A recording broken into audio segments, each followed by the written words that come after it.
apa yang saat ini terjadi di global market? Saat ini terjadi supply shortage terhadap harga-harga komoditas. Kita mulai dari oil, nikel, coal, kemudian timah, dan amonia, harga gas. Dan kita sebagai salah satu negara yang commodity country terbesar kedua setelah Brazil, termasuk mendapat salah satu keuntungan dari faktor geopolitik ini. Jadi saya memproyeksikan memang tahun ini adalah eranya komoditas. Oke, tahun ini adalah eranya komoditas. Oke, kalau bicara juga mengenai mungkin saham-saham perbankan mandek cukup lama ya kok ya. Setelah MSCI akan terdampak cukup signifikan atau memang ya mungkin masih seperti ini gitu? Ya, berapa tahun ini? Oke, jika kita bicara secara struktural MSCI, maka perbankan akan mengalami outflow karena akan ada beberapa konstituen mungkin dari daftar pemegang saham yang tidak diakui sebagai free float. Tapi menariknya Kak, perbankan kita berada di dalam lowest PE selama 10 tahun ke belakang. Nah, saat ini IHSG berada di PE kurang lebih 11. Dan itu merupakan salah satu PE termurah di IHSG selama 10 tahun ke belakang.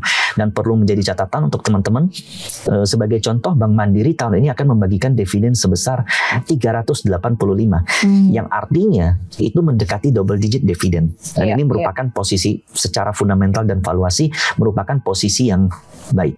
Oke, tadi secara lowest PE 10 tahun ke belakang ini udah yang termurah ya. Oke, tapi proyeksinya tadi selain saham-saham komoditas, mungkin LQ45 seperti apa Niko?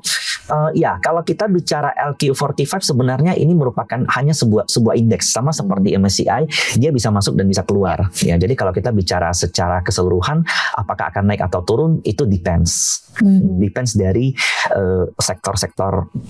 sektor-sektor sahamnya yang berada dalam LQ45 itu sendiri. Oke. Secara pemikiran begitu ya, investor lokal dan juga investor asing menyikapi keputusan MSCI ini mungkin perspektifnya akan linear nggak sih kok untuk pasar saham Indonesia? Jika kita melihat perdagangan per tanggal 21 April, sebenarnya market itu merespon positif. Memang IHSG terkoreksi, ini intraday ya, kurang lebih 1% atau 0,8%. Tapi itu dipimpin oleh penurunan DSSA dan Brent. Dan di mana itu sendiri wajar karena bobot mereka besar. Tapi kita lihat saham yang berada di dalam konstituen lain yang bobotnya cukup besar. Salah satunya BRPT, kemudian saham Pak PP, saham Konglo yang lain itu rata-rata bergerak di zona hijau. Oke. Menindaklanjuti tadi ya dua saham yang kemudian potensinya cukup tinggi untuk kemudian didepak dari MSCI, dari pelaku-pelaku usaha sendiri yang kemudian listing di bursa khususnya untuk saham-saham konglomerasi, akan ada pergeseran atau bagaimana kemudian mereka akan menyikapi indeks MSCI ini ke depannya Kak? Ada kabar menarik yang dikeluarkan oleh bursa sekitar 1 minggu lalu, di mana bursa mengatakan saham yang masuk ke dalam HSC list perlu melakukan aksi korporasi biar dia bisa keluar dari HSC list. Yang artinya sebenarnya jika suatu saham masuk ke dalam HSC list itu bukan artinya selesai untuk saham itu. Karena MSCI sendiri mengatakan jika suatu saham yang sudah listing cukup lama kemudian masuk ke dalam HSC list itu akan disuspend atau dikeluarkan jika dia berada dalam indeks selama 1 tahun. Jadi setelah lepas dari 1 tahun memang emiten atau pelaku bursa itu sendiri diberi waktu. Diberi waktu untuk memperbaiki strukturalnya. Iya. Jadi ini bukan akhir dari nasib saham-saham konglomerasi terkait ya gitu.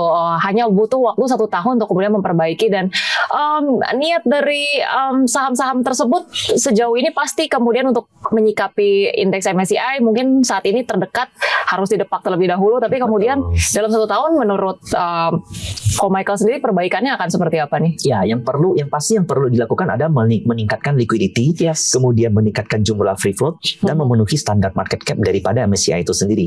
Nah, jadi secara harafiah ya mungkin mereka perlu melakukan stock split, perlu melakukan reissue, perlu melakukan penambahan modal, kemudian meningkatkan jumlah transaksi.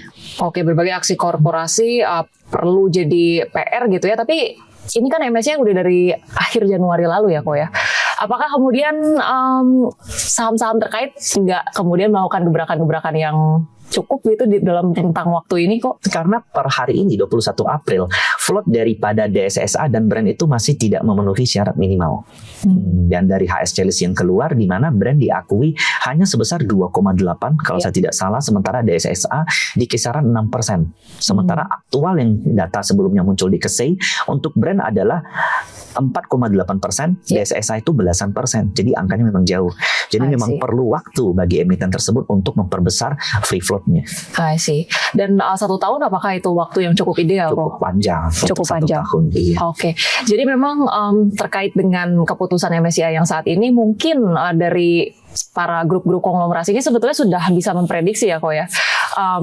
Ya memang dengan rentang waktu ini nggak mungkin bisa terkejar gitu ya. Oke. Ko Michael, kita juga punya beberapa pertanyaan trivia. Tapi dijawab cepet, tapi boleh dijelasin gitu ya, kenapa pilih itu gitu. Oke, secara cepat boleh dipilih trading atau invest? Invest. Kenapa? Karena di dalam posisi geopolitik dan perubahan ekonomi dunia yang terlalu cepat, kita perlu memegang satu kendali sebagai landasan fundamental. Jadi kalau kita melihat ini dalam jangka panjang, maka di dalam jangka pendek fluktuatif ini tidak akan terlalu membingungkan kita. Oke, tetap tim invest ya kok ya. Tim invest, yes. Walaupun in the meantime tetap trading juga. Tetap trading. Yes. Oke, pertanyaan kedua, big cap atau second liner? Second liner. Kenapa dong? Karena second liner lebih lincah. Oke, lebih lincah dan momentum atau value? Momentum. Yes. Tapi ini prinsip-prinsip trading kan kok? Ini prinsip trading. Prinsip trading ya. Oke. Kalau gitu kita mau lebih dalam lagi, scalping atau swing trading? Swing trading. Kenapa kok? Karena untuk scalping capek. Sementara kalau swing kita bisa ngikutin market dan volumenya biasa jauh lebih baik gitu. Oke. Tapi sebenarnya secara long term ada nggak sih kok kemudian para scalper yang memang membuktikan kalau memang ada waktunya dan ada kesempatannya kalau scalping sebenarnya cuannya lebih gede? Yes, di market bullish scalping itu benar-benar memberikan return yang baik. Bahkan lebih daripada swing. Yes. Oke. Kemudian pertanyaan berikutnya, averaging down atau cut loss? Cut loss. Kenapa?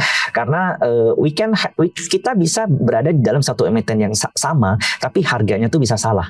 Jadi kita harus admit kalau suatu saat pergerakan harga itu begitu dinamis. Jadi akan ada momen di mana kita salah posisi. Jadi cut loss itu bukan artinya kita nyerah sama sahamnya, tapi kita memperbaiki posisi kita untuk mendapatkan modal yang lebih baik. Tim cut loss untuk kemudian memperbaiki posisi. Untuk trivia satu pertanyaan berikutnya adalah fundamental atau teknikal? Teknikal. Kenapa kok? Karena jika kita bicara fundamental saat ini struktural market itu melihat lebih banyak didriven oleh short term momentum, yang dimana short term momentum ini tidak terlalu dipengaruhi oleh fundamental. Tapi tadi di pertanyaan awal Koko pilih invest dibanding trading, tapi kemudian pilih teknikal dibanding fundamental. Karena gini, my view on invest adalah kita melihat sesuatu secara global, secara makro. Jadi analisa saya adalah top to bottom. Kemudian saya melihat lagi dari bottom to up, di situ ketemulah tengahnya. Dan sebenarnya yang saya lakukan, mungkin invest itu bukan yang saya beli diamin 5 tahun baru jual. Tapi saya memilih emiten berdasarkan outlook makro, memilih emiten berdasarkan outlook ekonomi, kemudian saya pilih titik entry berdasarkan prinsip-prinsip teknikal.